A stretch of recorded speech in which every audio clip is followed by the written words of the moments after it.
We finally made it to Strawberryville. Oh, I'm so glad we made it. That's right. Nothing but the up and up for me and my lady. Well, what do we do next? Well, it's been a long drive here, and I think I needed a minute to stretch my legs. So let's take a minute, relax, and we'll figure out a place for us to stay. Okay.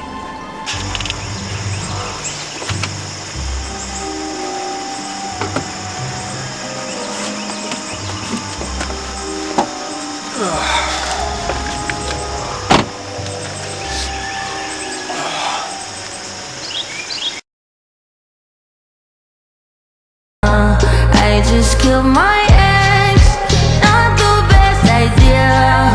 Killed his girlfriend next, now I get here. I just killed my ex, I still love him though.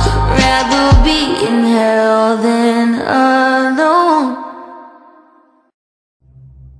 Oh! That was Scissors Kill Bill. Oh, when we come back, baby, we're gonna have some new drink for you right here at Strawberry Radio. Hello, people of Strawberryville. Are you looking for a new home? What'd he say? Well, you're in luck. Turn that up. My name is Dr. Craven, and I've got a home for someone to live in for free. Yes, you heard me right. Free. All you have to do is work for me. If that interests you, please give me a call at 505-790-7808. I'm dying to hear from you. Okay, 505-790-7808.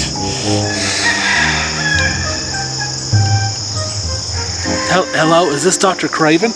Yes, it is, young man. Hello, yes. I would love to take you up on your offer, sir. Good. Now remember what the ad said. You can live there, but you must work for me. Yeah, I'm currently between jobs. Good, yes. May I ask what I'd be doing? Well, it's an easy job. All you have to do is run a horror movie review show for me. Horror movies? Yes, won't be an issue, will it? Oh, no, not at all. Good, yes. My caretaker will assist you in the show. Caretaker? I'm sending you the address now, and don't disappoint me, young man. Well, golly gee, dude, I'm gonna do my best. I promise you that. Oh, I almost forgot one thing. The building you'll live in, it tends to change people. I hope that won't be a problem. No, sir. No silly building's gonna change Mr. Sean Dills. I can assure you that. Honey?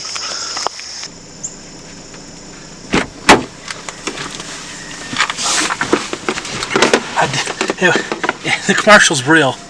I got us a place. I got the address. We're going there now. Yay!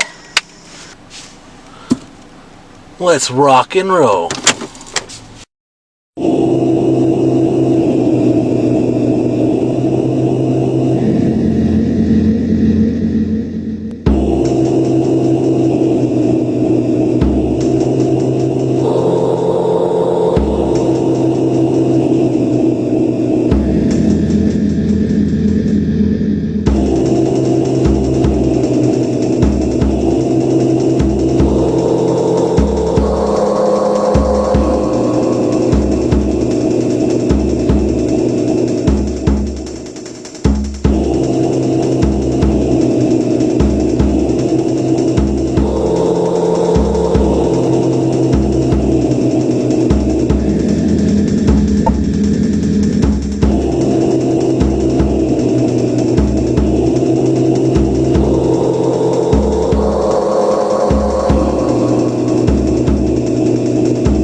There's something sinister about this place. Oh, honey, you're just nervous. Nothing sinister here. Oh, fuck! Oh, shit. You must be the new couple moving in. I'm Dwayne. You're the groundskeeper, right? Caretaker. Well, when do you start? So, Dwayne the caretaker, huh? Dwayne, the motherfucking caretaker. So, Dwayne, that's one heck of a name you got there. We need to start filming right away. We just got here. Can we have some time? I'll give you a week. God damn, alright. Hey, no fucking off out here. We end up like the last couple. So, what happened to the last couple? They got canceled. I see. The Dr. Craven, gave you all 1 week to get comfortable. Then it's off to work. Well, thank you, Mr. fucking caretaker. I almost forgot. Here's the keys. Well, golly, mister, is this the keys to the building? No, it's the Monster Dome!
y'all adjusting? I think we're adjusting okay. I may have killed a girl. Don't worry, I married her, you messy ass. You ready to start the show? Let's do this. Tonight on our debut episode of The Monster Dome, we got a big jam-packed episode. We're going to review 2011's The Roommate. And as a bonus, we're going to review an episode of Goosebumps, The Ghost Next Door. And we're going to review 2020's Cyst.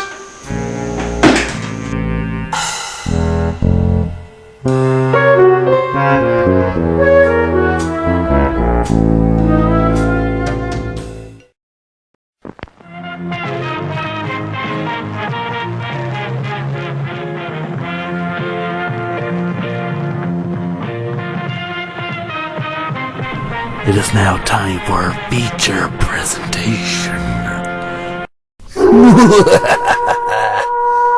Spoiler warnings.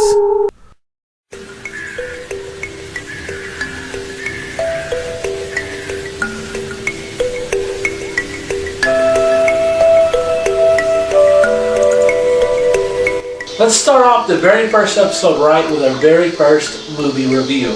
First up, we're going to review 2011's The Roommate. Now, obviously, I let my beautiful girlfriend, Tasia, I let her pick out the very first movie. She picked out The Roommate. And so let's go ahead and dive in.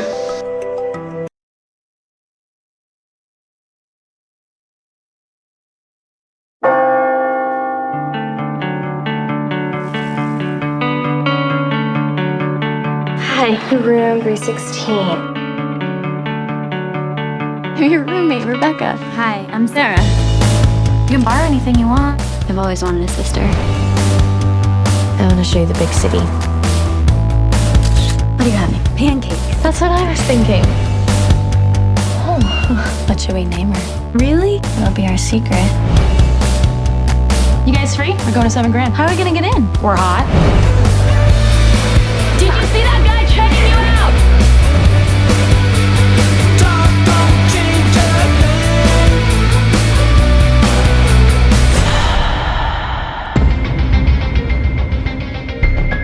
I'm her only friend.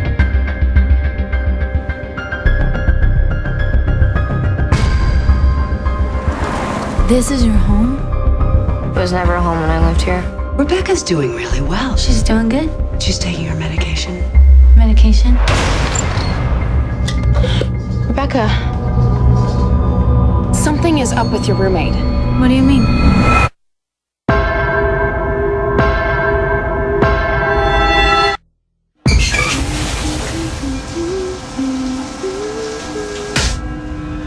Hello? You're a bad influence on her. I protected you. What did you do to them? I got rid of them all. Whoa, come on! For you. Sarah. Are you mad at me?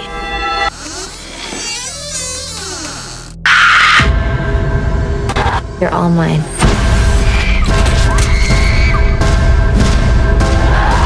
Now we can start all over again.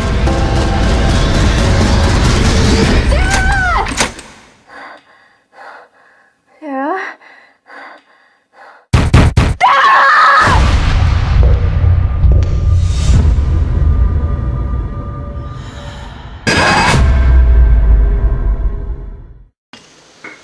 So as of now, I've officially watched The Roommate 2.5 times.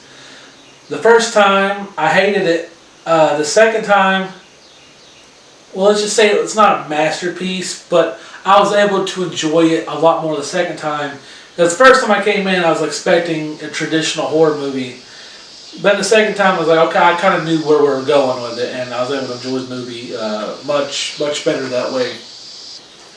So the movie only has 2 kills in it. 3 if you count a cat. So The Roommate came out in 2011, and I'm sure you remember 2011, there's a lot of PG-13 horror movies going around. That was like really big back then.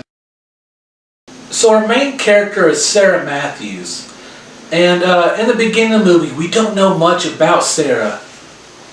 Or by the end of the movie, actually. Her character development was almost non-existent. Like the minority count of the movie. So in the beginning of the movie, Sarah moves into her new dorm, into her new room. Room 316. Oh hell yeah! Sarah then bumps into the cute girl from Phil of the Future. And they become way too quick of friends, and they go out to a college frat party immediately. Where Sarah meets her love interest, Steven. Steven is one of the few actually likable characters in the movie. Sarah then heads back to her room, where she meets her new roommate, Rebecca. Now, fun fact, the actress who played Rebecca was actually offered the starring role Sarah. But I guess she decided to play, a more interesting character, which I don't blame her, because Rebecca's the only person in the movie with actual character development. Especially the main character, Sarah. We almost don't know anything about her the whole movie, except she had a sister named Emily who died, and she likes fashion. That's all we ever find out about her.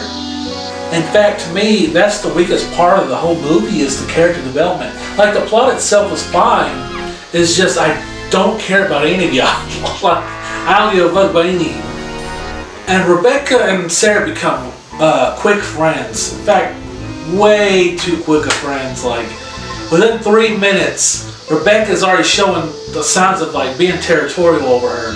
Like, within 3 minutes of them meeting each other, she's already kind of like giving death stares to Sarah's other friends. I wish they would have built the relationship up more in the movie to understand why she does what she does. But instead, they didn't. And I honestly think they could have cut out the love interest. That didn't add a whole lot to it. They even could have cut out the fashion part. There's a whole side arc where Sarah's into like a fashion class. However, with the fashion class, we did get Billy Zane, the legend. Oh yeah. So we got that. But like honestly, the fashion stuff and then the boyfriend, we could have cut that out for more character development with the two girls. So throughout the movie, Rebecca gets more and more and more obsessive with Sarah. They actually had a really cool scene where the girl from Phil of the Future is showering in a way too dark bathroom at the sorority house, and Rebecca comes out in a hoodie and attacks her, which would have been a great horror movie scene. I've kind of seen something like it. But instead of killing her, she rips out her belly ring. In fact, in the whole movie, Rebecca only kills one person and one cat. So kind of disappointing there. So yeah, that's kind of how the movie goes. Rebecca gets more and more obsessive over Sarah. And to the point Sarah can't take it anymore when Emily gets Sarah's dead sister's name, Emily, tattooed on her boobie. And Sarah decides to move out with her boyfriend. And Rebecca does the most logical thing to do. She dyes her hair just like Sarah and tricks Sarah's ex-boyfriend and kills him. Finally, we have a death in this fucking movie. So Sarah decides to go visit her friend who's being held hostage by Rebecca. The two girls fight, actually pretty intense for a PG-13 movie. It wasn't a bad fight. And then Sarah literally stabs Rebecca in the back with a box cutter. Women. So then Sarah moves back into her old dorm like nothing happened. And that's The Roommate. And, I'm glad I watched the movie. It wasn't as bad. I'm glad I watched it twice, because at first I hated it. But the second time I was able to enjoy it a lot more. Again, I wish they could have cut some of that fat out and put more character development in. I think there's too many characters running around, and definitely not enough getting killed. Too many characters running around, and they could have just spent more time with fewer, and it would have been better. Okay, so I had never heard of The Roommate, so I had no preconceived notion what this movie was about. I saw on the cover of the DVD and Billy Zane in it, so I kind of got excited for it. And as I watched the movie, we were saying, it wasn't really a horror movie, it's more a suspenseful thriller. it's good. I mean, it's not a horror. Like I said, it's not a horror movie. It's PG-13. I think you talked about it. They were trying to make it a rated R movie. They cut out a lot of the violence and a lot of the sex, and thinking they'd probably get more people to watch it because it's PG-13. But I think people tuned into it less because that wasn't in there. Yeah. It reminded me of the Single White Female movie where the one girl loved the other girl so much that she tried to be her, like copy her appearance and everything. And like you had said, Sean, there was a lot of extra characters in there, but there's no character development for almost nothing. Yeah. I mean, there's a part where they go home and they show the one girl's family and they hint at that maybe she had some psychological problems.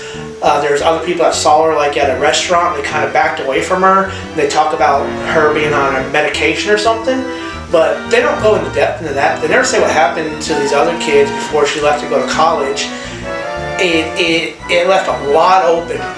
There wasn't any really good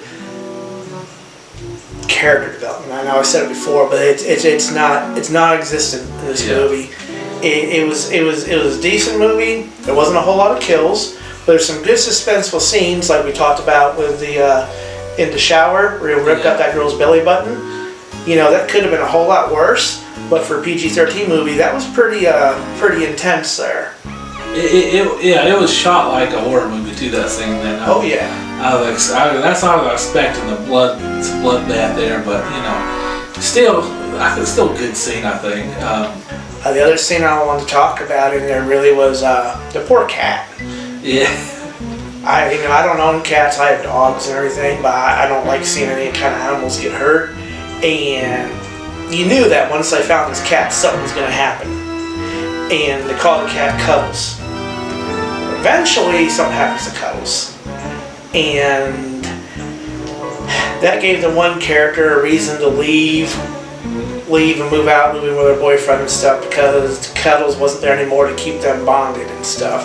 So I think that kind of backfired on the one girl there. But besides that, it was a decent movie. It wasn't horrible. It was actually well shot. I mean, there were some good suspenseful parts in it. It's a decent 5 out of 10. 5 out of 10? Yeah. I do think the final fight was pretty intense with her hanging out the window on the curtains. Oh yeah. I was like, holy shit. And then the first time I saw this, I was like, I don't know how she lived through that. But those were kind of far and few between. But would you enjoy seeing your guy Billy Zane in there?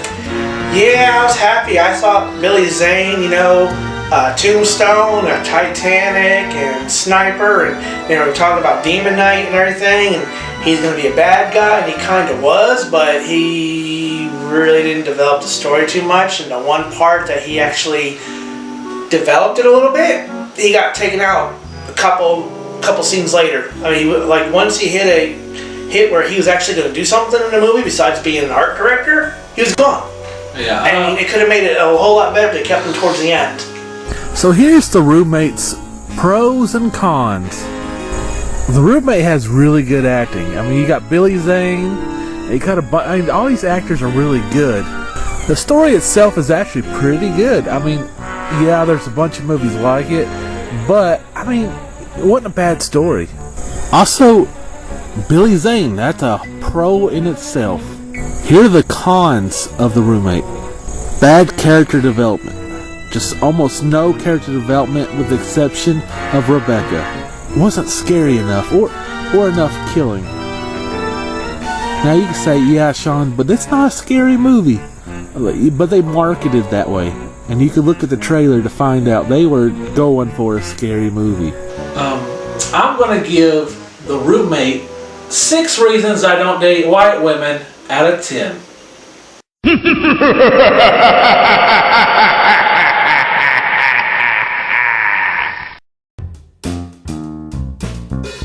It's Tasia.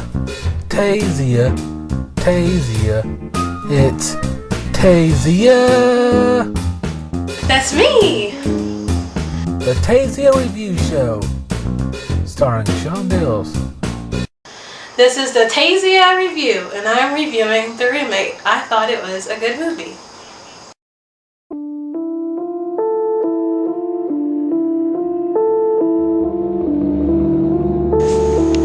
Alright, so it's time for a brand new segment. Everything's brand new this week on the first episode of Monster Dome.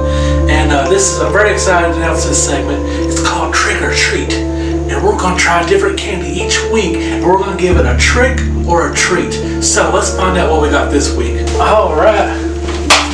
My boy Jason's got the hookup. Let's see what we got this week.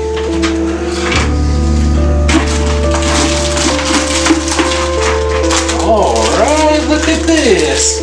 We're gonna have some fun tonight. Alright, it's our first edition of Trick or Treat, and today we're gonna try us some Snickers. What'd you call me? No, a Snickers. Snickers.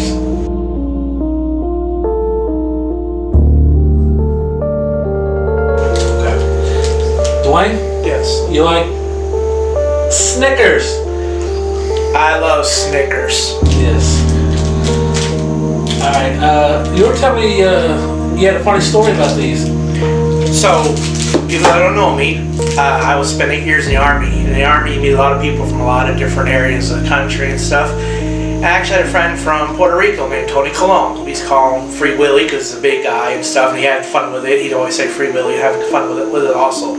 Well, one time we were just hanging around the barracks, just eating, watching TV, eating junk food stuff, and somebody was eating a Snickers. And Free Willy, Tony goes, "What's that, man?" He goes, "It's a Snickers bar." He goes, "Sneakers? What the fuck's a Sneakers?" And we're all like, "It's a Snickers, man. It's candy." He's like, "Oh, man, I've never had one before." So one of my friends didn't eat his Snickers. He gave it to Tony, and Tony ate it and stuff, and, you know, started drinking, had a good time later on, playing cards and stuff. And Tony goes, "Hey, Clarky." I go, "What?" He says, "Man, we got fucking Sneakers in Puerto Rico. I just got a free fucking candy bar." So I thought it was funny as hell. Wow, that is a great story, and let's relive some memories. Alright, there you go. Oh, thank you very much. Yes, well, first we're going to try the OG, the classic Snickers here. And let's open this bad boy up. And so basically how this segment's going to work, if you like it, it gets a treat. If you dislike it, it's getting a trick.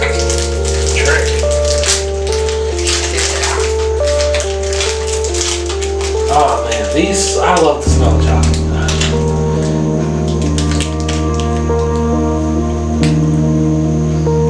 That is good, I love it.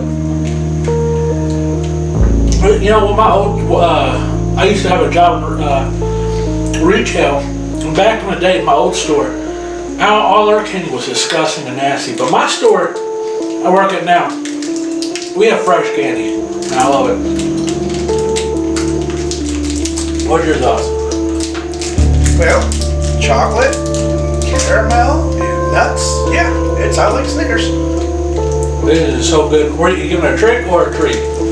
Oh, definitely a treat. 100%. Yeah, we had to go with like the Big Daddy, probably the most famous, if not most famous candy, probably top 3 definitely. Had to try this out, and we're both giving these treats. I have never tried this. This is the Snickers White. That's all it says. This one I think is they might have added. Well, I guess it's just white chocolate, right? I believe so. Yes. All right. I don't like white chocolate. You can tell by the women I keep. So let's go ahead and try these out. I want to see how these are.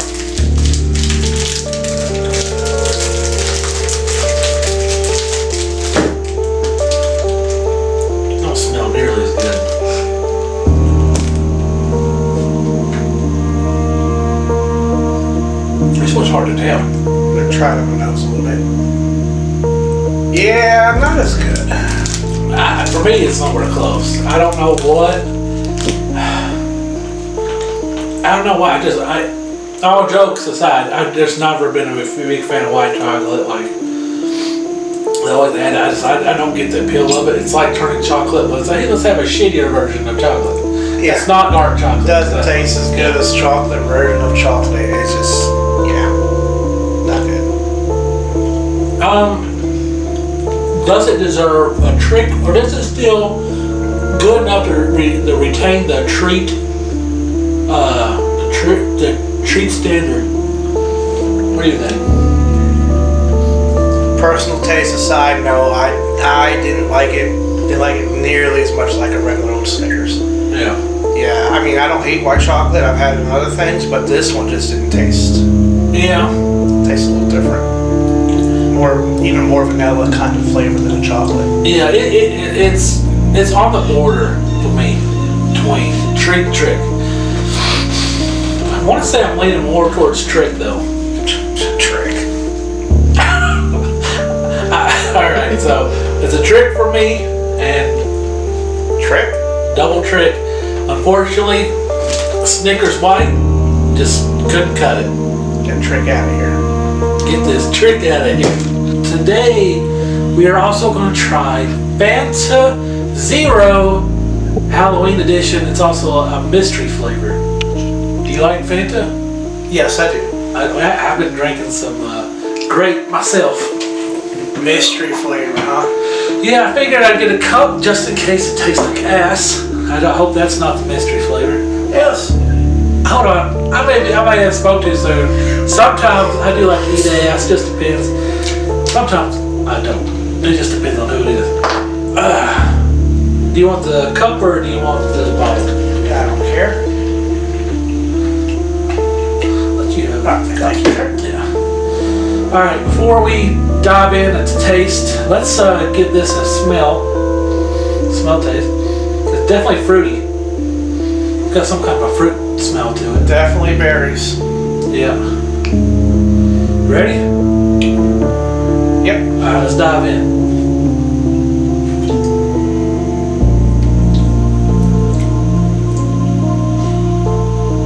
Huh. It's not bad. No, it's actually pretty good. Yeah. What do you think this flavor is? It's probably It's got raspberry in there. It's definitely raspberry. I'm pretty sure they just mixed two berries. I think it's like cherry and raspberry. It's not like blueberry or nothing. I'll taste that. Yeah. But it's pretty decent. I like it. I was expecting this to taste like dog shit. But Fanta Zero Sugar, what the Fanta, this is the Halloween edition, mystery. I am giving this a treat. Zero sugar, and it still tastes good? Yeah, this is definitely a treat. It's cooking time, cooking time, cooking time, cooking time. It's cooking time with Tasia. That's me. Cooking time with Tasia. Starring Sean Dills. So today I made mummy dogs, and all you need are 4 ingredients. You need hot dogs, Pillsbury, crescent rolls. You can put cheese, but I didn't put cheese on mine. And you can also use edible eyes. I don't know if you guys can see the red. And you need cooking spray. Alright, well thank you Tasia for this delicious mummy dogs. I know I'm very excited to try these out. Yeah, it's my first time making them. They're not perfect, but I tried. So hopefully you guys like them. Alright, thank you Tasia. You guys want to try it now? Yeah. Thank you, ma'am. I'll get the first one. Heck yeah. The eyes might fall off. I try to get them to stay.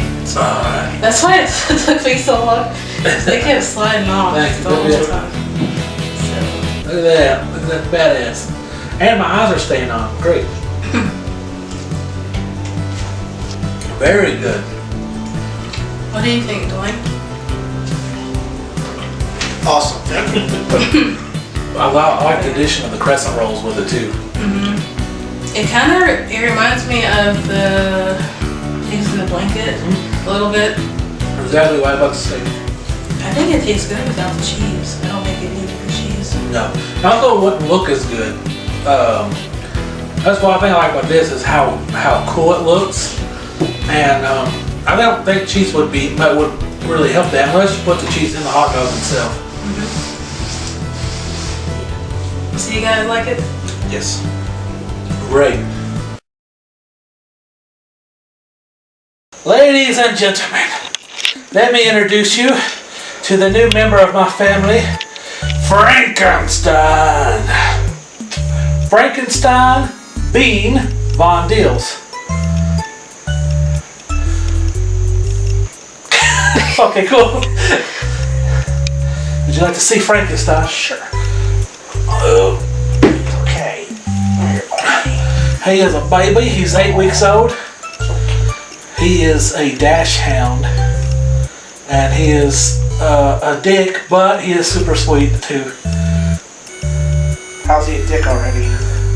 Chews on cords. Oh, he just he don't know any better. He shits everywhere. Okay, yeah. Puppy pads, don't use them, don't fucking care about them. Outside, he doesn't like it.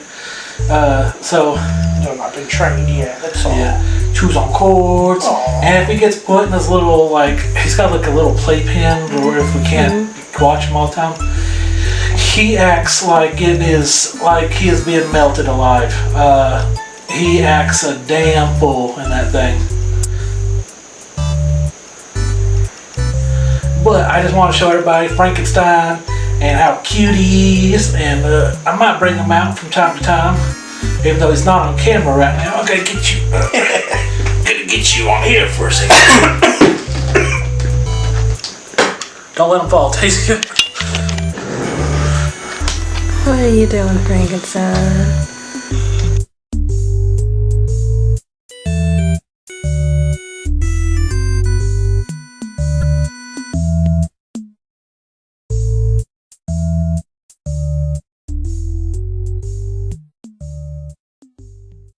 It's now time for our next segment, Horror on the Small Screen. So each week we're going to go over either a horror-related show or a regular show that has horror-themed episodes. And for our very first episode, we're going to go over Goosebumps. And for those who don't know, Goosebumps was a book series that came out in the 90s and 2000s, written by R.L. Stine. These were very popular. I grew up in the Goosebumps era, so these were very popular when I was a kid. I remember getting in trouble because I was like in 8th grade and we do a book report and I did Goosebumps. Everybody's like, you can't do Goosebumps, that's too easy. So I did Steve Martin's Born Standing Up instead. Great book. So just like The Roommate, Goosebumps, this Goosebumps episode was a pick by Tasia. So let's go ahead and jump into our review of Goosebumps, The Ghost Next Door, Parts 1 and 2. Spoiler warnings.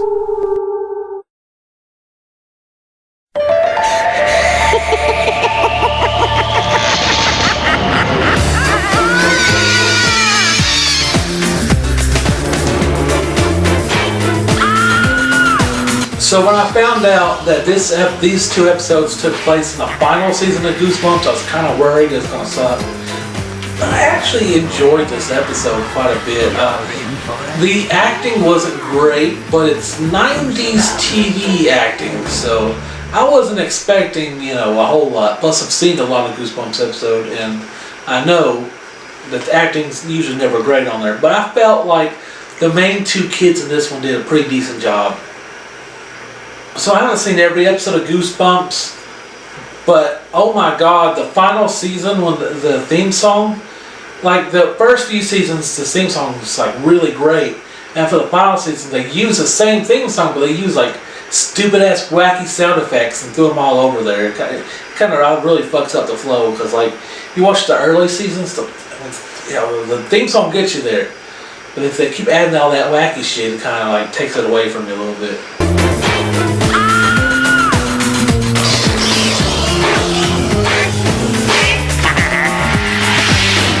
So our main character in this episode is Hannah Fairchild. And we begin the episode and she wakes up from a nightmare and then she begins to email her friend Katie. Now this goes on for minutes until you finally after she gets done, she gets up and her fucking laptop is off. Sometimes I think I'm going a little crazy around here. Anyway, have you met any cute boys yet?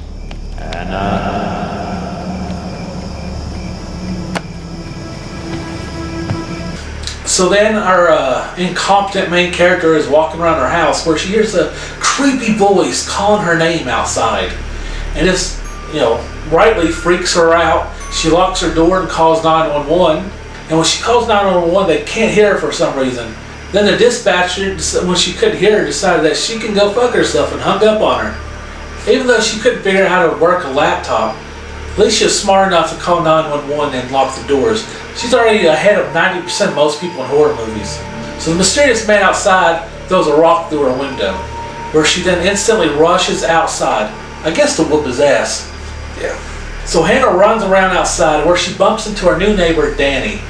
Within like 3 minutes of Hannah and Danny hanging out, Danny disappears and then screams for help. And when Hannah rushes over to find out what's going on, turns out he was faking it. Which happens in every episode of Goosebumps. I guess R.L. Stein must think that shit's fucking gold. I don't know why, but it happens in every fucking episode of Goosebumps. Danny eases Hannah's mind and convinces her that the thing that's been chasing her and throwing the rock through her window and chanting her name was a fucking kite. I guess she's back in the stupid column again.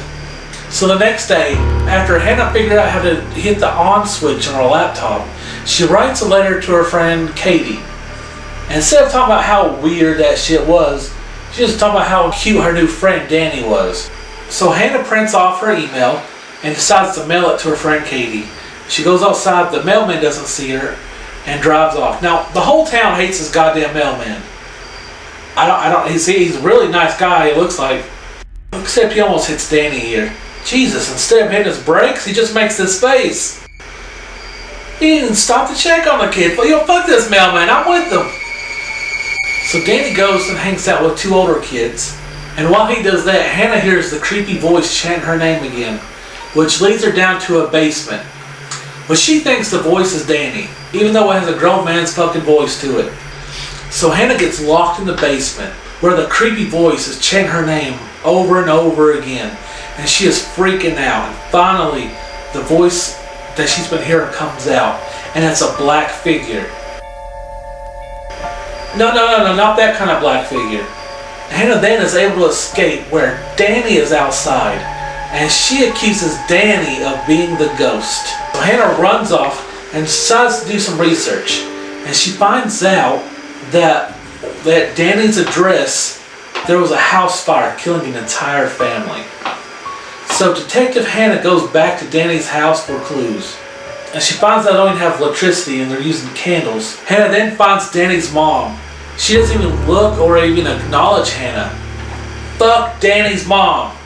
Danny then runs in, where Hannah drops the bombshell on them, that she thinks they're ghosts. Quickly says, no, we're not ghosts. Their power hasn't been shut on yet, and my mom's deaf. Damn it, Hannah, you keep letting us down. So Hannah apologizes for the weird accusations, and she shows Danny the news article she got all that information from. Danny looks it over, and they realize that it wasn't his address, it's her address. And it's actually Hannah who's been the ghost this whole time.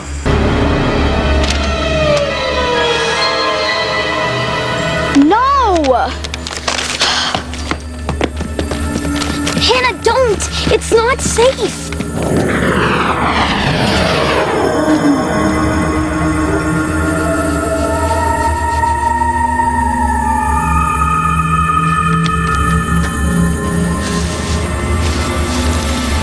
You're right. There is a ghost around here. It's you.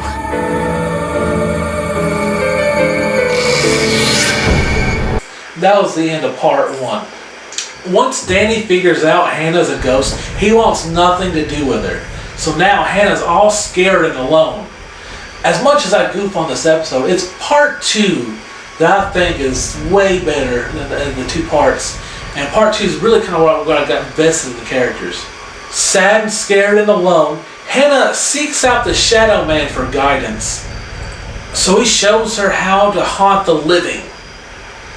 So she decides to go and haunt the mailman. And once he shits his pants, she decides the haunting's not for her. She wants to know why can only Danny see her. So then Danny is hanging out with those 2 loser older kids again. And in order to impress them, Danny decides to go find Hannah again and apologize. But just so she can prove to the other boys that she's real. And this is the point where I decided, fuck Danny, he's an asshole. What a shitty thing. He said, fuck off when she's just a regular ghost. But when it convenienced him, he wanted to apologize and make good just so he can look cool. And do you know what? While I'm at it, fuck Danny's mom. Deaf bitch. That shithead is trying to convince her to prove that she exists to his friends. The mysterious black figure tries to kill Danny by throwing a wooden beam at him. But Hannah saves his life. Why, Hannah? Why? So it turns out that the black figure must kill Danny by midnight so he can become a ghost. So what the fuck is he? So Danny couldn't convince Hannah to show the other boys that she exists. So the boys give Danny one last chance to be their friend. And in order for that to work, they had to put a stink bomb in that mailman's house. So Hannah somehow figures this out and follows them there. So Danny sneaks into the mailman's house. He almost gets caught, so he hid in the mailman's closet, and the mailman locked him in there. I guess he didn't know he was in there, but he shut the closet door and it locked on him. And he goes upstairs, and then the house catches on fire. I'm guessing this is from the black figure, right? And the black figure sets the house on fire. The mailman instantly rushes out of there, and Danny's stuck in the closet. So Hannah rushes in, and she manages to get the closet door unlocked. But when she opens it, Danny is already passed out. Now, she's a ghost, and she doesn't have enough strength to actually pick up Danny. So she does the actual smart thing, and she starts playing the piano, which gets the attention of everybody outside.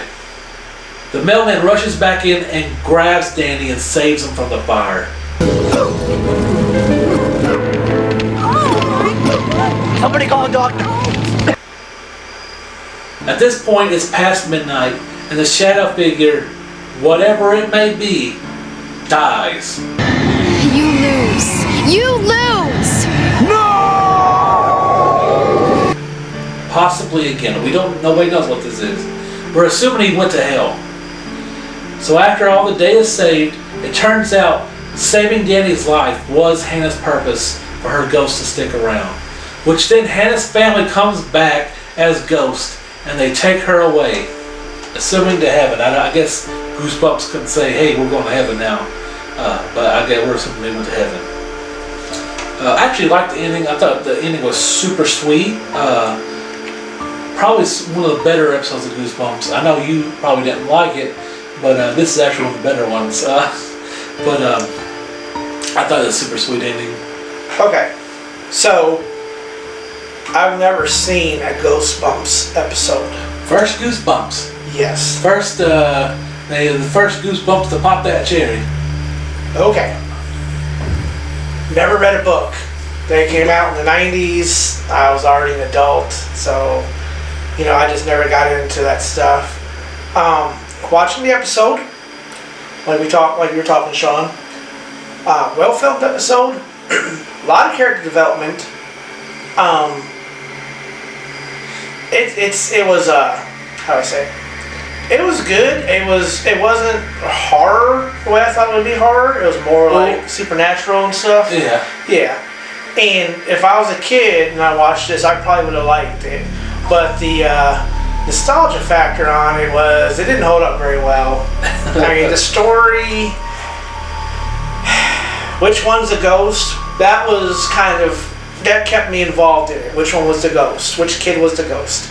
Then you find out which kid's the ghost. That mysterious figure was trying to kill the other kid and kill Danny. Which we don't know why. Yeah, we don't know why. It said something like maybe he was supposed to possess the body or something. Yeah, he wanted to control Danny's body. Control Danny's body or something like that. So maybe he was. I guess, yeah. I thought, yeah.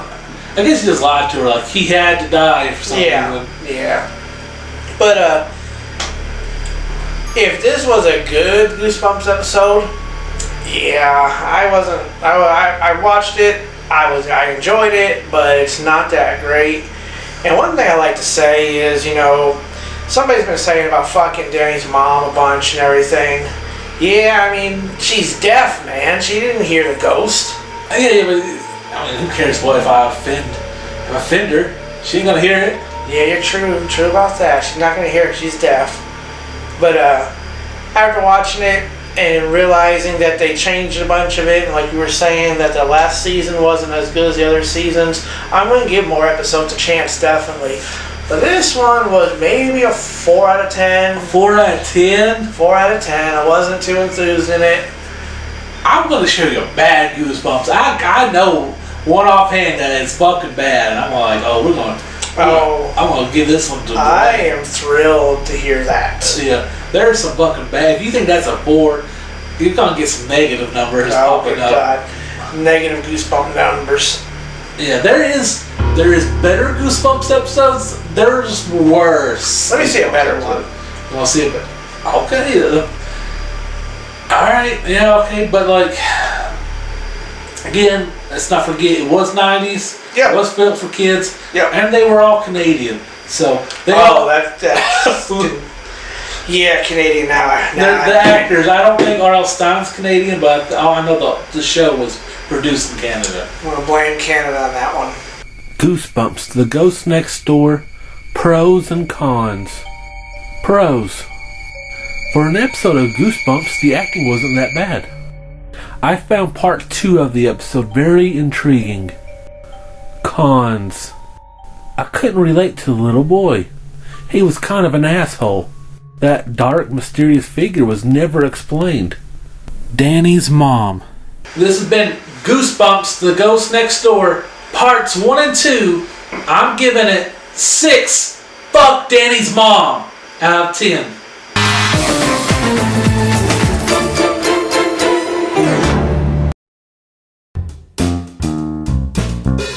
It's Tasia, Tasia, Tasia. It's Tasia. That's me. The Tasia Review Show, starring Sean Dills. This is the Tasia review, and I am reviewing Goosebumps, The Ghost Next Door. And I also thought this movie was great.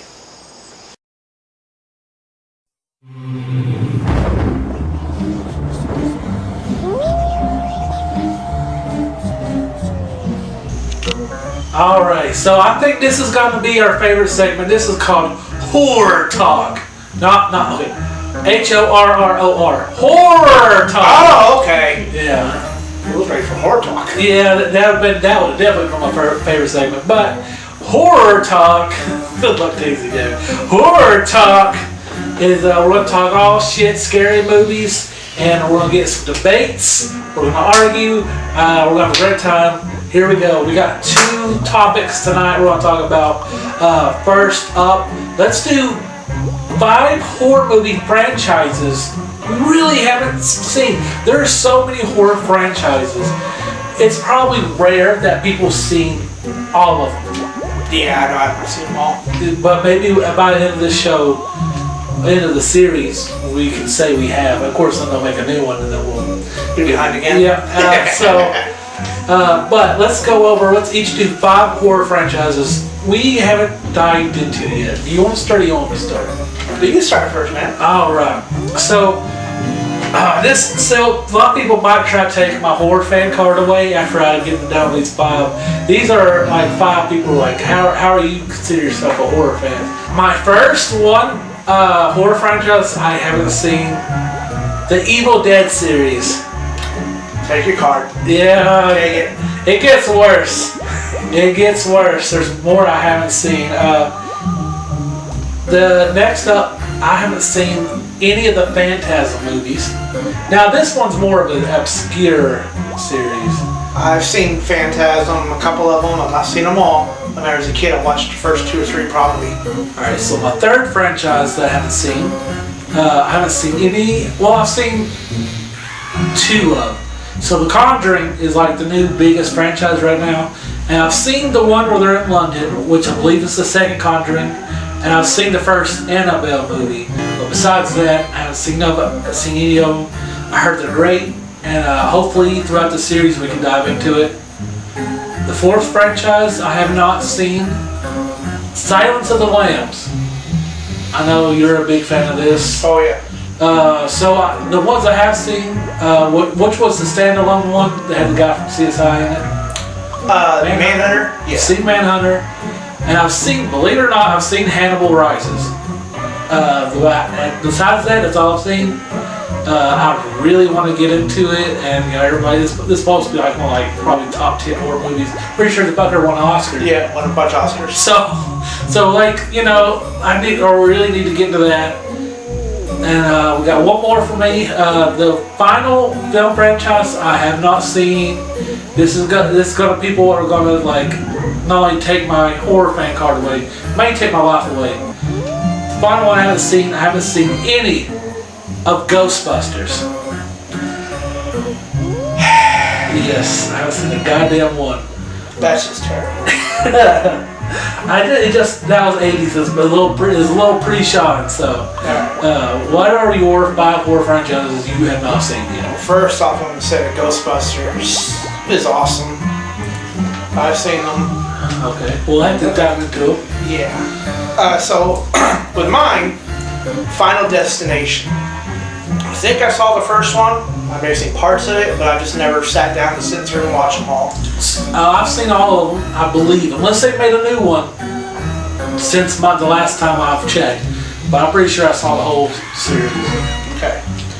Same with the Conjuring universe. I've seen the first 2, and I like the first 2, but I've not seen The Nun or Annabelle or any of those standalone movies, and I've not seen the Conjuring 3 yet either.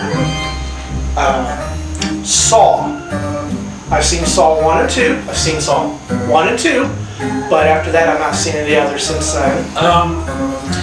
I would suggest 1, 2, and 3, and then if you dig it, go for the rest of it.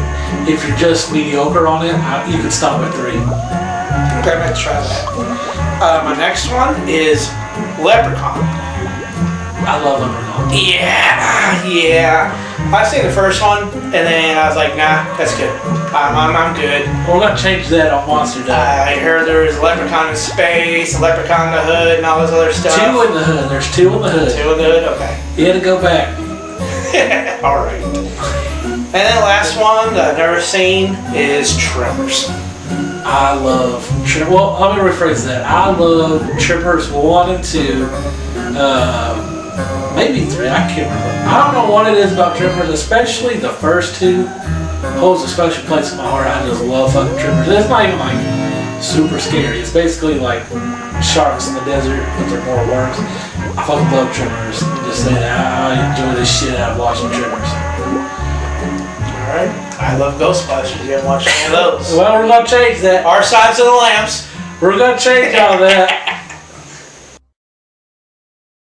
And our second topic tonight: what horror movie has the best musical score in it?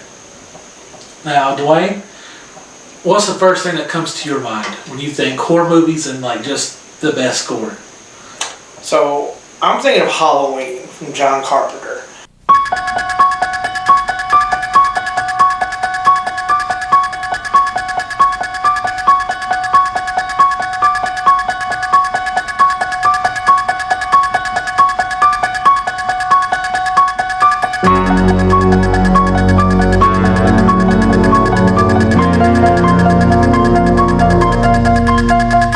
A lot of John Carpenter, he does his own music, he does his own score. Oh yeah. And just that sense of dread from Halloween, whenever you think something's gonna happen and it hits that first note, dun, dun, dun, dun. And then he also kind of does that again in The Thing, and in some of his other movies like Escape from New York and stuff. It's just all the scores in those movies are really well done, and I just love the Halloween score. Let me add something to that. Not only Halloween would definitely be on my list, but there's another theme in Halloween that I think should be on the list.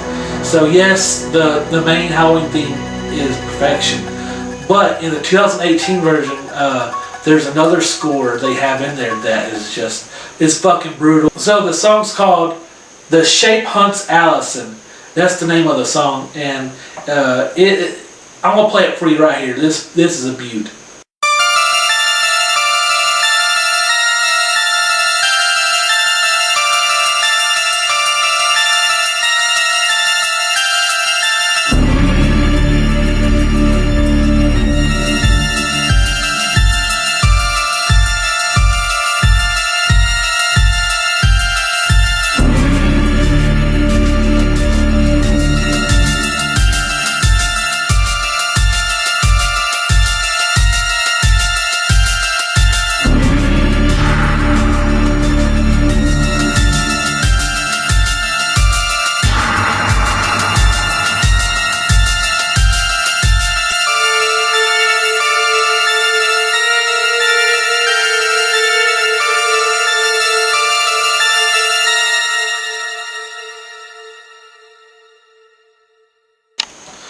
I don't know. To me, that thing is just perfection. I would probably build a horror franchise just around that little bit. Another horror movie you have to talk about is Jaws. Yep.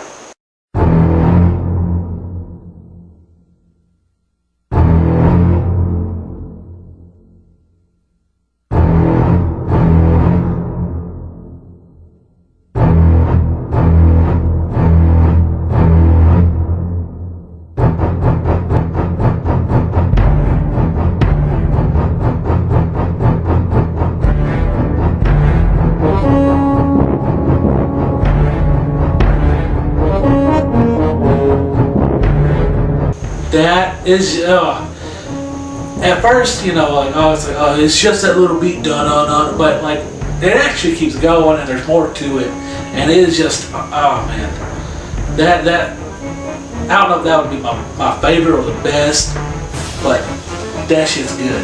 Especially back then, like Jaws was just a great film, and the score definitely helped. Same with Halloween and Jaws. If you took the scores away, do you think they would hold up? Movies are good, but I think the music adds so much dread, So much. and so much impending what's going to happen, Yeah. and the build up, because they start off really slow and then they start building up until they get to the climax when either Jaws gets a hold of the girl at the beginning or Michael Myers starts killing somebody or catches somebody. It just builds up to that spot. Yeah. Oh, another great one, and this isn't one song, so I don't know if this should count, but the whole soundtrack. And that's the original Dawn of the Dead. I love the soundtrack to that. And later on, when Shaun of the Dead came out, they borrowed like a good half of the soundtrack from the original Dawn of the Dead and put it in their movie. It's a little silly, but I love the music of the original Dawn of the Dead.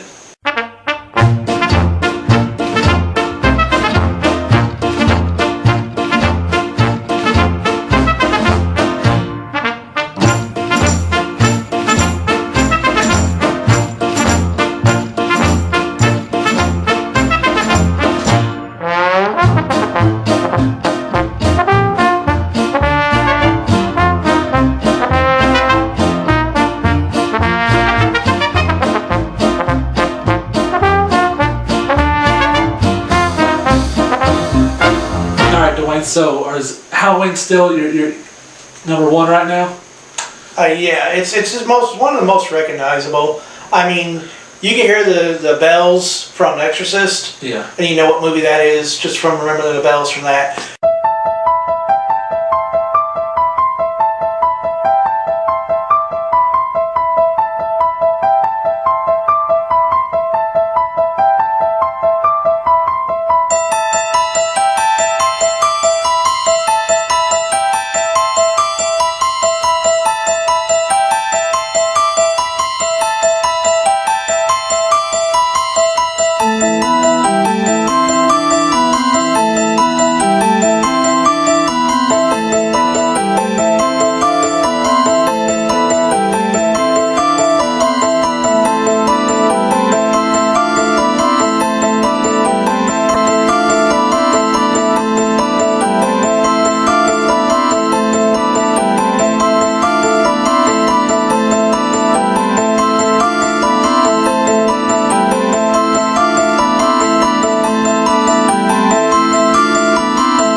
But there's not a whole lot of movies that I really, you can just tell just by the music and stuff. Yeah. Which there are some, but those are the first couple off the top of my head. Most recognizable. There's two more I think deserve a mention.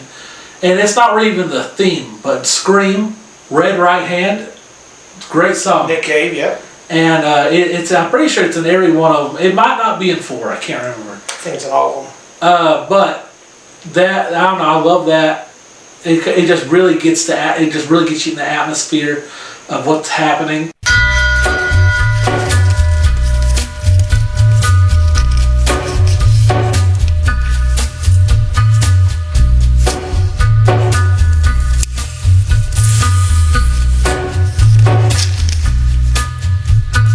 Take a little walk to the edge of town and go across the track where the viaduct looms like a bird of doom as it ships and cracks, where secrets lie in the border fires and the humming wires. Yeah, man, you know you're never coming back. Across the square, across the bridge, past the mills, past the stacks. On a gathering storm comes a tall, handsome man in a dusty black coat with a red right hand. And then this one I think is my all-time favorite horror movie score.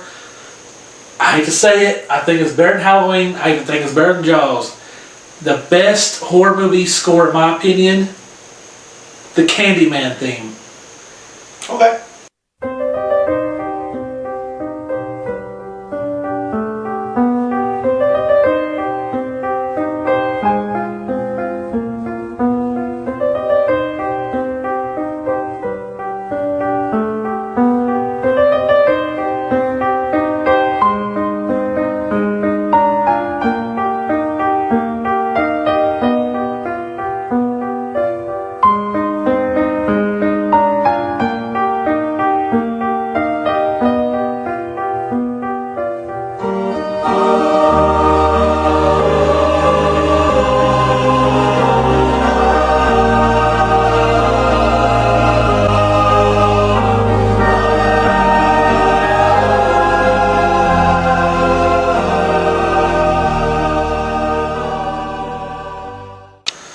Now, the Candyman theme, I think, it's just beautiful, and fuck, it just fits that movie like a glove.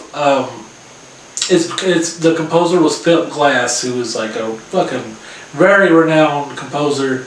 I actually heard that he kind of regrets making it. He didn't know exactly what the movie was, but fuck, that thing was just beautiful. I think it really sets the theme of Candyman and how tragic Candyman really is. And so let us know what you think. What's your favorite horror movie score? His is Halloween. Mine's Candyman. Let us know what you think, and we might come back to this one day with a whole lot bigger scale.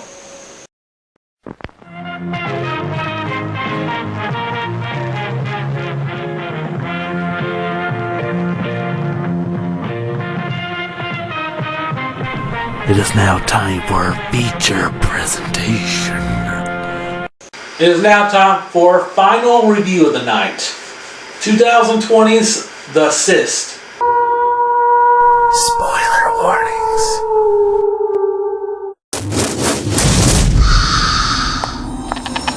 The patent examiners are coming. It is so nice to see you again.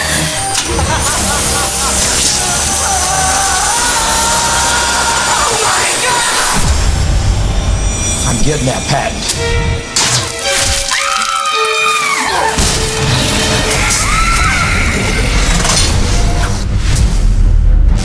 Is there an exit? Not exactly. He didn't build an exit?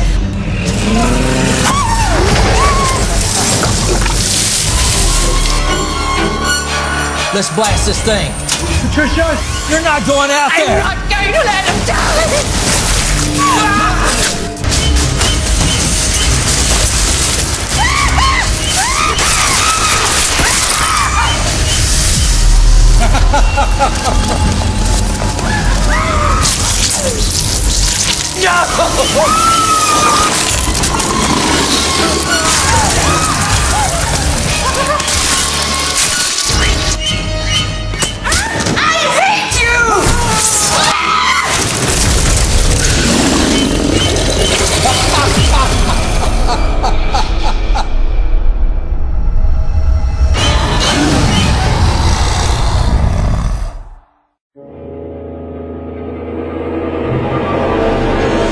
So, when it comes to the movie The Cyst, it's kind of what you expect from a movie called The Cyst. Like, if you're coming in with expecting writing like The Exorcist, you're gonna have a bad time. I kind of like to compare this to, like, imagine those fun shark movies. You know it's gonna be bad, but it's fun. This is exactly what this is. For a B-level horror movie, you know, this movie is really, like, fun. I had so much fun watching this movie, and even for like but you can tell it's kind of low budget. But even for like a low budget movie, it does have some recognizable faces, like Gene Jones. You might recognize Gene Jones. He was in No Country for Old Men. And the most famous scene in the whole movie, the flip a coin gas station scene. Yes, the guy running the gas station is in this movie. Also, Jason Douglas is in this movie. You might remember him as Tobin from Walking Dead, or Beerus from Dragon Ball. Fun fact, he actually did an intro for my Two Guys in the Dark podcast. Go check that out. I can't remember what episode, but he did an intro for one of them. So, you know, go listen to all of them. You'll find them. So the movie also had a lot of cast members that was in Trolls 2, and another movie called The Texas Cotton. So the movie stars Eva Harmon, who plays an American nurse in the 1960s. And fun fact, Eva is actually a German actress. You can actually kind of hear her accent slip out from time to time in the movie. So Eva plays Nurse Patty, or Patricia. And Nurse Patty works at Dr. Guy's office. He's a doctor, and he is the villain of the movie. And like any B-level horror movie, the villain is way over top evil and cheesy. But in this movie, I fucking loved it. Dr. Guy was my favorite character in the whole movie.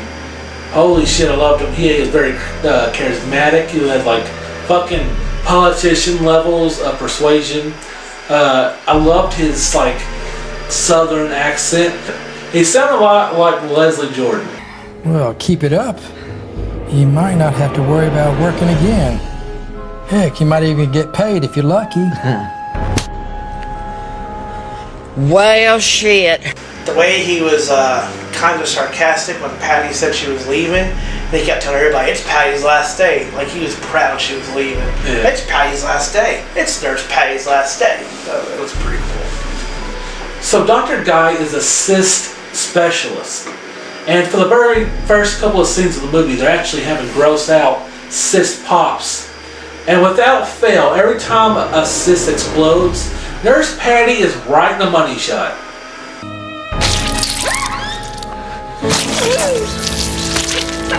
Oh, baby. Well, you want to use the Get Gone? Oh, no.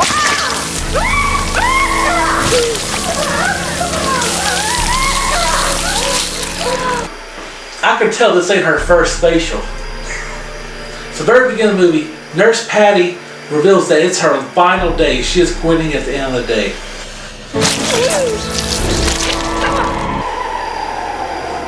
I can see why. So throughout the day, Dr. Guy is getting ready for people from the patent company to come over and check out his new invention, the Get Gone. In this movie, the acting is hit or miss. Like, this movie is supposed to take place in the 1960s, but if they didn't tell you, I wouldn't have known. So the patent people finally show up, and Dr. Guy shows them his new machine, the Get Gone, which can get rid of any cyst. So he has his new intern Preston volunteer to get his cyst on his back removed. For some weird reason, the patent people think Preston's cyst is too small, and they decide they want to leave. But Dr. Guy convinces them to let Nurse Patty take him next door to a diner to buy him some time. So Nurse Patty takes him over next door to a diner for some awkward dialogue and a hint of a romance between Nurse Patty and one of the Pat people named Bill, which leads to absolutely nothing. While this is going on, Dr. Guy injects Preston with some kind of virus to make his cyst grow a lot bigger. So the Pat people come back and Dr. Guy reveals this huge ass cyst on Preston's back. Is it big enough now? Holy donkey shit, that's huge! This is where shit hits the fan, folks.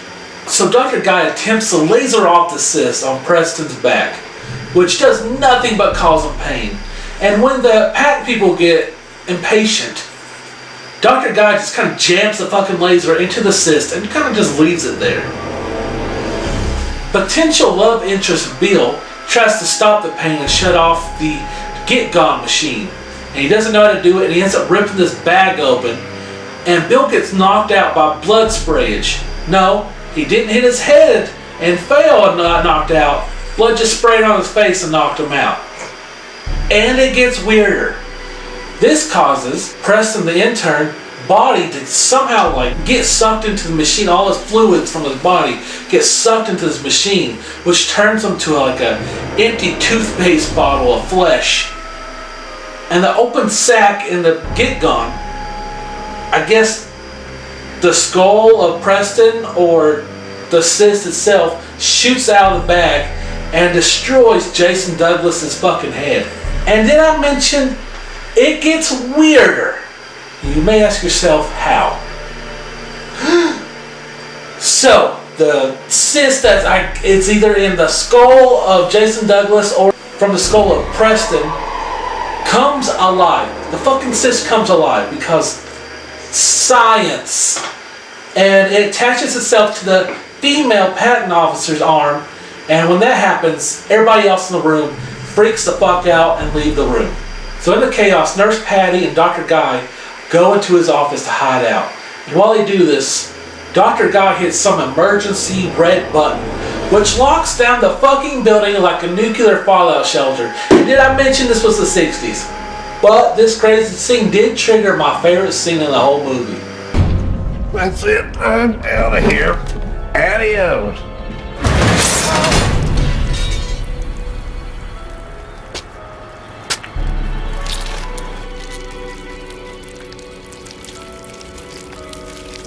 Now that they're locked in there, they end up running back into the patent lady again. And she agrees that if they can remove the living cyst from her arm, she will sign Dr. Guy's patent. So they agree to help her. They actually manage to laser off the cyst, and she instantly agrees to sign the patent. But then the cyst attacks her again and kills her. Everybody leaves, and somehow it devours her, and it becomes a living Power Rangers villain. So for me, the movie dips once it becomes a monster movie. It went from what the fuck is going to happen next to your regular B-level horror movie, monster movie. And from this point on, the kills get a lot less creative. I'm guessing a lot of this is budget issues. So the gang run around from the monster for a while and lock themselves in a room where Nurse Patty and Dr. Guy get into a knockout, drag-out fight, which was actually a pretty good fight. At this point, Nurse Patty's love interest, Bill, wakes up from his nap, having blood sprayed on him. But he probably should have stayed asleep because as soon as he gets up, the cyst kills him. So now there's 3 survivors. Dr. Guy actually admits that he has an emergency lever that will open up all the doors and windows to the building. So Nurse Patty goes downstairs to find the lever while Dr. Guy and his receptionist Tammy stays up there. So when Nurse Patty goes down to the basement, it turns out that the cyst has already been there and destroyed the emergency breaker. I don't know how the cyst could have known this, but it did. And then while this is going on, the cyst crashes through the roof that Dr. Guy and Tammy are in. And like typical horror movie fashion, Tammy tries to befriend the cyst and gets eaten. You know, my girlfriend and best friend are both black. I guarantee you none of them would have done this shit. But while this happens, Dr. Guy gives some of the fucking funniest reactions right here. I thought it was hilarious the way he reacted to Tammy's death. No! No, fucking no! So after that, Dr. Guy and Nurse Patty reconvene and they decide the best way to kill the monster is with the Get Gone machine. So they go back to where the machine is and get it ready, and as this happens, pus oozes from the ceiling vents. And like the villain he is, Dr. Guy locks her in the room with the monster in the machine. And also in this movie, it's hinted that Dr. Guy and Nurse Patty used to be a lot closer than they are now. One thing is that Dr. Guy, during the big fight scene, pronounced that he loved her. In the past, Nurse Patty made them matching bracelets. Even though she hates her job, she still wears the bracelet, and so does he throughout the whole movie. But anyway, he locked her out to die, and then instead of the monster crashing in on her, he crashes out on there, and he kills my favorite character, Dr. Guy. But he kind of deserved it. So then the Sis gets in the room with Nurse Patty, and she tries to use the Get Gone on the monster, but it's too big. Somehow she notices that Dr. Guy's matching bracelet is sticking in through its side somewhere. So Nurse Patty puts her arm through the monster and tries to pull out the bracelet, which she manages to do, which rips out the skull and the eye of the cyst. Now, the cyst monster, anytime it touched people, it began to melt it. And for some reason, it didn't really do that for Nurse Patty. Maybe all these years of getting pus facials kind of built up a tolerance for her. So she uses the Get Gone on the remaining bits of the cyst monster, which looks like it killed it, but it didn't. And when she somehow finds the key that Dr. Guy had in his body, luckily it's right in front of her. She found the key to get it out, and on her way out, the remaining bits of the cyst monster's skull charges her, but she just kicks it away. And as she's getting away, conveniently, the Get Gone is overheating and it explodes, killing the cyst monster and freeing open an exit for Nurse Patty. Nurse Patty crawls out of the wreckage and runs for safety. Or actually a slow walk, actually. It's a very slow shuffle. She shuffles off screen. And that is 2020's The Cyst. Whew. You know, for such a long, complicated movie, the movie's barely over 60 minutes. But, to its credit, it didn't need to be any longer than it was. It was perfect time for that kind of movie. The movie was so much fucking fun. There's a lot of what the fuck, just nasty, gross out moments. And, yeah, I had a lot of fun with this movie. Okay, The Cyst. So like the other movies that we reviewed this week, I had never heard of it. I had no expectations going in. You had to have a little bit with the cover. The cover kind of freaked me out. I was like, oh god, this is going to be horrible. I was like, this is going to be the worst thing I've watched. Okay, and it wasn't. It really wasn't. It's like a long Tales from the Crypt or Creep Show episode. It was like an hour 15 minutes, hour 12 minutes, something like that. So it was a little longer than some of the other shows, but it had the same premise. It was funny. It's set in the 60s. It had the 1960s outer space thermal music going and everything. Like Sean said, it had a lot of people from the Troll 2 movie. I remember one of the scenes where the guy's saying, "Oh my God, it's gonna eat us," or something like that, like what he said in the Troll movie. I was watching it, thinking about horror, and it became more slapstick funny. The guy Preston, right? They keep calling him different names during the whole movie, and that made me laugh because like the doctor guy couldn't remember his assistant's name. He kept arguing with Nurse Patty, and he kept saying, "Well, did y'all know it's Nurse Patty's last day?" Like he's rubbing it in that she's leaving and stuff. Like there's no coming back, no begging. The whole world knows she's leaving today. I wanted to tell Sean that I wanted to talk about this scene because this made me laugh. I laughed and laughed and laughed in this scene. Nurse Patty and Dr. Guy are fighting. Like Sean said, one saying, Dr. Guy saying, "I love you," and she's like, "I hate you," and stuff like that. There's a scene in this movie where, as they're fighting, Nurse Patty grabs one of those little rubber hammers that does like the reflexes, checks your reflexes on your knees. And this is so slapstick and so funny that I was rolling. Because she leans over as they're fighting, they're laying on the ground, and she hits the doctor in the knee. And of course, since she hits the knee, what does he do? He kicks his foot out straight and kicks her right in the face. She caused herself to get hit right in the face.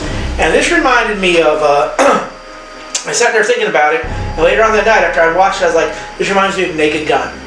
Slapstick. You see a Naked Gun where Leslie Nielsen does something funny, and he's trying to be all calm about it, but everybody in the background's having a good time. Like where the car catches on fire, runs in a fireworks shop, and all the fireworks are going off, and the whole people are like looking at it. He's like, move along, nothing to see here, go back to your homes. And you know there's something hilarious going on in the background, right? And this reminded me so much of a Zemeckis Airplane, Naked Gun, those type of scenes. It's a slapstick comedy movie, and once I started getting into the groove of it, I liked it. Liked it better than the other movies we watched. Not the other movies are bad. I just thought the slapstick comedy part just put it over the top for me a little bit. So on a rating schedule, yeah, we're gonna go about a 6 because it was funny. So you're 6. I gave The Roommate and Goosebumps a 6. That's my lowest rating. And you gave it a 6. Like, damn, that's my highest rating. You have some high standards. I've seen a lot of movies. The Cyst. Pros and cons. Pros. If you like this kind of movie, you're gonna love this movie. It's a lot of fun, and I mean fun. It is hilarious. It's unpredictable, but in a good way. Cons. It's set in the 60s, but you can never tell it. Most of the kills were kinda weak. Once the Cyst turned to a monster, I felt the movie dipped off a little bit. And for the Cyst, I'm giving it 7 pus facials out of 10.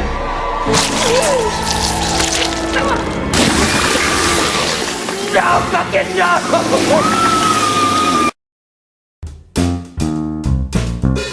It's Tasia, Tasia, Tasia. It's Tasia. That's me! The Tasia Review Show, starring Sean Dills. This is the Tasia review, and this is my review of The Cyst.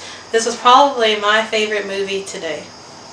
It's time for our final segment, Kill of the Night.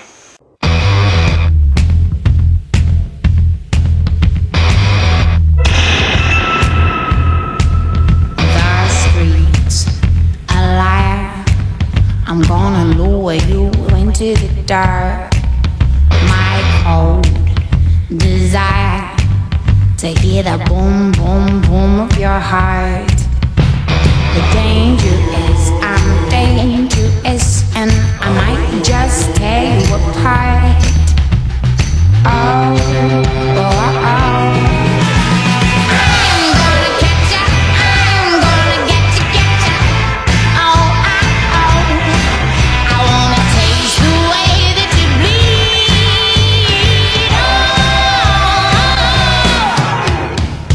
You're my kill of the night. So, Kill of the Night, we go through all the things we watched today, all the reviews, and we pick which movie had the best kill. Well, obviously it's not The Roommate. It's definitely not Goosebumps. I had to go to The Cyst. And the best kill goes to Jason Douglas's kill in The Cyst. Guys, we're out of here. This time I'm shutting you down for good. Getting his head blown off by the Cyst is a very skull creature or something. It's very confusing. It's a very confusing movie, but we do know his head exploded. We do know that was brutal and cool as shit. I'm not sure exactly what it was that blew his head off though. But I mean, it's definitely the coolest kill in the movie. There was one other contender, the guy kind of getting sucked up into the machine. But those were the two top contenders, but that's the one that took it tonight.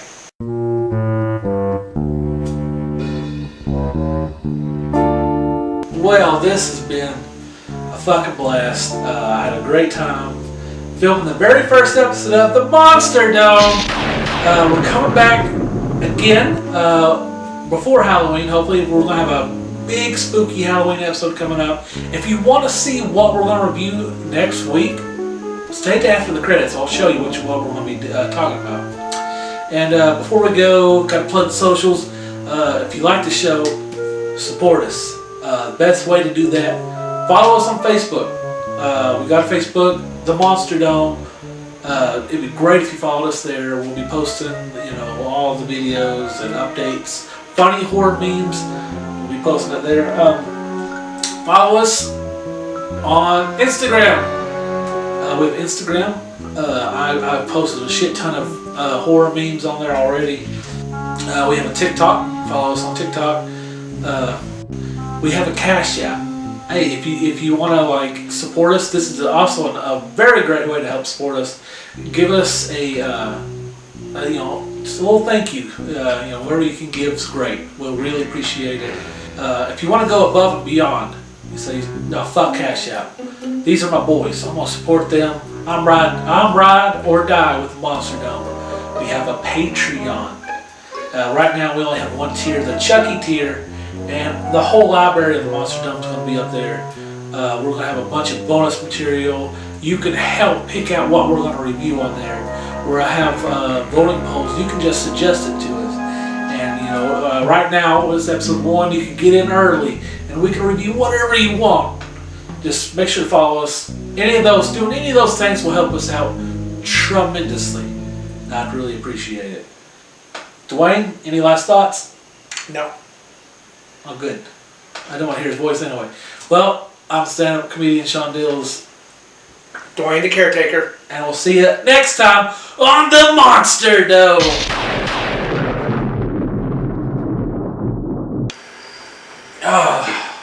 One episode down, buddy. How you feeling?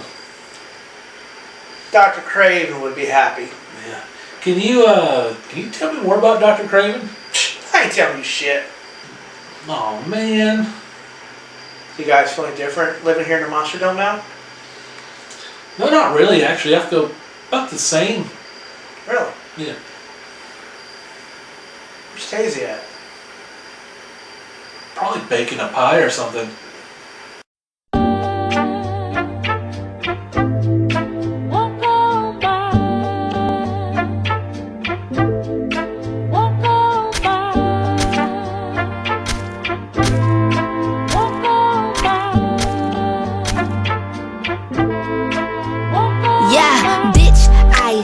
I said I'd rather be famous instead. I let all that get to my head. I don't care, I paint the town red. Bitch, I said what I said. I'd rather be famous instead. I let all that get to my head. I don't care, I paint the town red. She the devil, she a bad little bitch, she a rebel. She put her foot to the pedal. It'll take a whole lot for me to settle. She the devil, she a bad little bitch, she a rebel. She put her foot to the pedal. It'll take a whole lot for me to settle. Yeah, said my happiness is all of your misery. I put good dick all in my kidneys. This small gel don't come with no jealousy. My illness don't come with no remedy. I am so much fun without Hennessy. They just want my love and my energy. You can't talk no shit without penalties. Bitch, I'm in your shit if you send for me. I'm going to glow up one more time, trust me. I have magical foresight. You gon' see me sleeping in courtside. You gon' see me eating 10 more times, ugh. You can't take that bitch nowhere, ugh. I look better with no hair, ugh. Ain't no sign I can't smoke hair, ugh. Yeah, give me the chance and I'll go there. Bitch, I said what I said. I'd rather be famous instead. I let all that get to my head. I don't care, I paint the town red. Bitch, I said what I said. I'd rather be famous instead. I let all that get to my head. I don't care, I paint the town red. She the devil, she a bad little bitch, she a rebel. She put her foot to the pedal. It'll take a whole lot for me to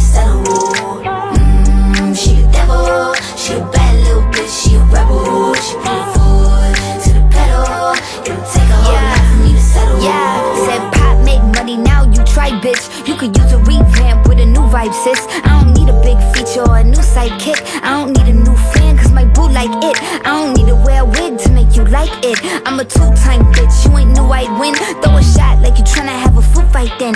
All my ops waiting for me to be you, I bet. Said, I got drive, I don't need a car. Money really all that we fiending for. I'm doing things they ain't seen before. Bands ain't dumb, but extreme is all. I'm a demon lord, fall off what, I ain't seen the horse. Called your bluff, better cite the source. Fame ain't something that I need no more. Cause bitch, I said what I said. I'd rather be famous instead. I let all that get to my head. I don't care, I paint the town red. Bitch, I said what I said. I'd rather be famous instead. I let all that get to my head. I don't care, I paint the town red. She the devil, she a bad little bitch, she a rebel. She put her foot to the pedal. It'll take a whole lot for me to settle. She the devil, she a bad little bitch, she a rebel. She put her foot to the pedal. It'll take a whole lot for me to settle.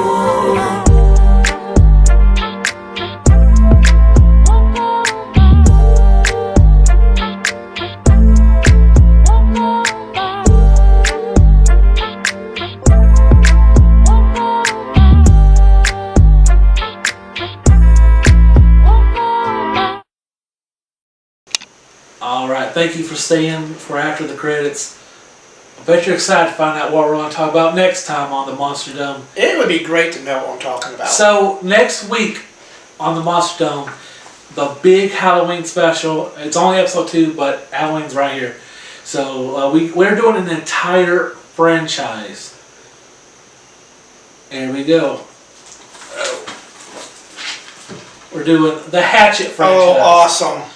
Yes, we're going to do, not only are we just going to do the Hatchet, we're doing Hatchet 2. Yes. We're doing Hatchet 3. And Victor Crowley. Awesome. And we've got something special, bonus.